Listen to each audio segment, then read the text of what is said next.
Caros colegas, trabalhadores e trabalhadoras, público que nos assiste, volto a essa tribuna agora para discutir o projeto e gostaria de silêncio no recinto. Quem quiser conversar pode usar as galerias do plenário e peço meu tempo de volta, presidente.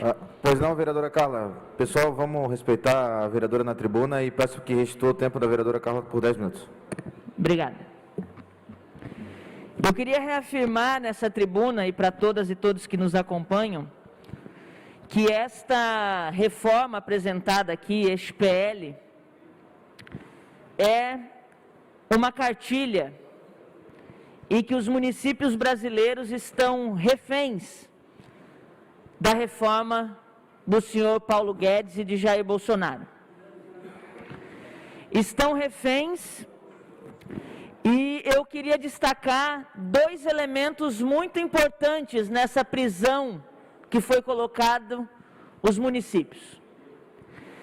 O primeiro sobre o achatamento da possibilidade de contribuição previdenciária, quando o regime próprio das previdências passam a ser equiparados ao regime geral da Previdência, sem possibilidade de ampliar esse fato para além deste modelo complementar que na verdade é uma falácia.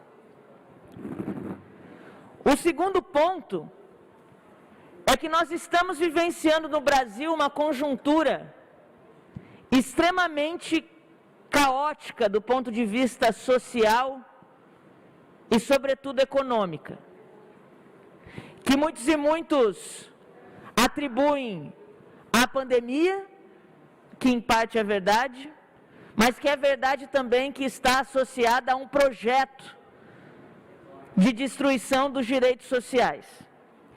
Hoje Florianópolis tem a cesta básica mais cara entre as capitais do Brasil. Tem um dos custos de vida mais elevado, vereador Cobalcini. Teve uma inflação de quase 11% no acumulado dos últimos 12 meses. Nós temos no Brasil cerca de 14 milhões de desempregados e desempregadas. E o senhor Paulo Guedes associa esta reforma da Previdência a sanções aos municípios que não aderirem a este modelo de regime complementar.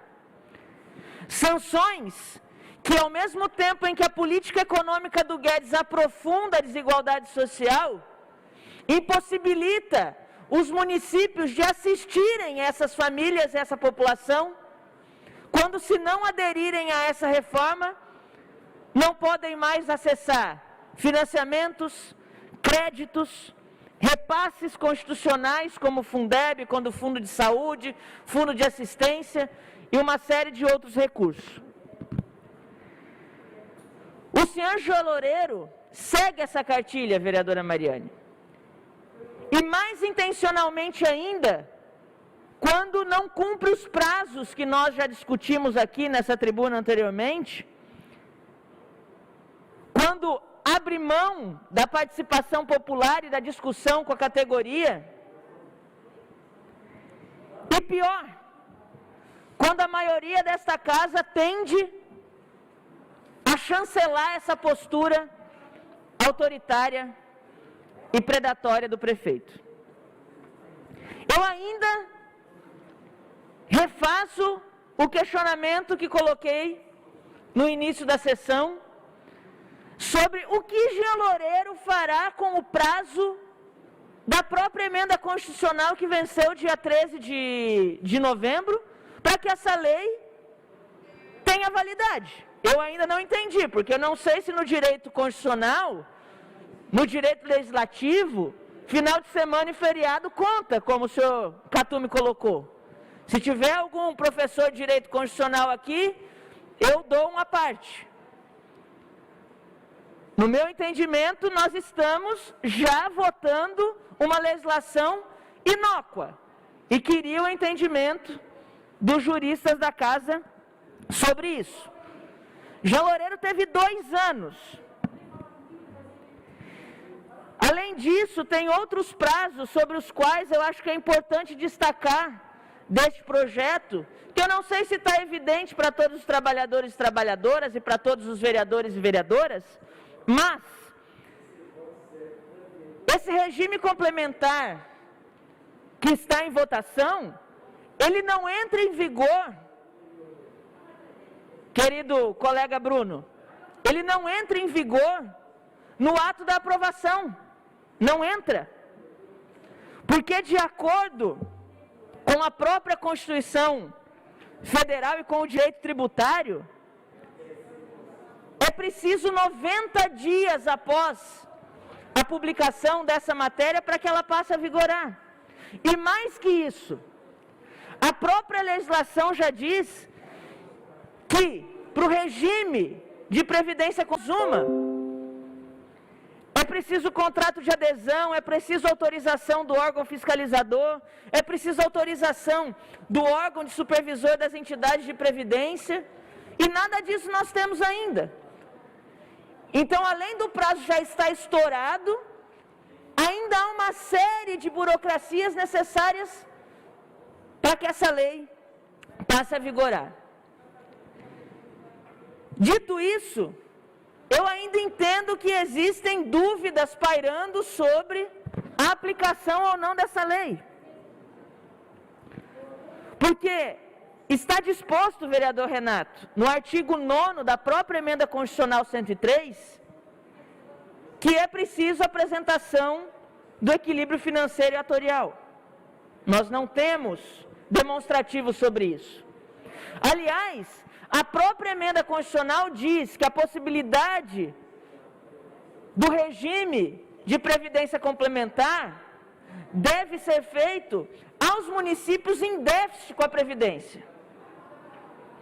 Mas nós não sabemos, evidentemente, qual é esse déficit, porque ele não está demonstrado para a população, ele não está demonstrado para essa Câmara Municipal, ela não está demonstrada para a CCJ, não está demonstrada para a Comissão de Orçamento Público.